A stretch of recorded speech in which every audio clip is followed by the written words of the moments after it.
Welcome again, and today I will show you how to scan your computer using malware command. First of all, click searching icon like this, then type malware command. After that, press enter key to open the malware command.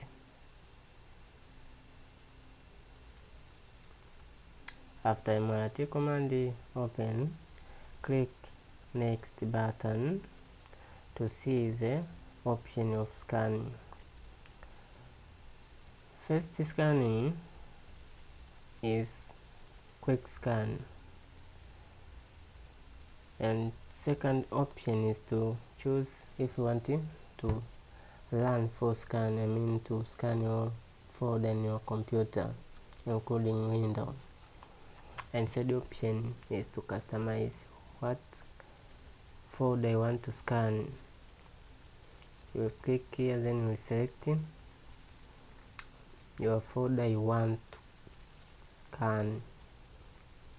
But today I will show you how to run quick scan. Select quick scan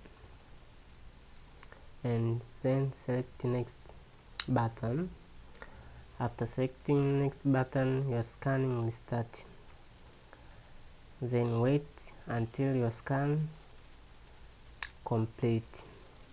After your scan complete, you will see the window button named finish. Then click that. Your scanning will be complete like this. Then click finish. After that, your scanning is complete and your computer is safe to use and store your data. Thank you for watching my video. Please don't forget to subscribe and leave a comment. See you next time. Thank you.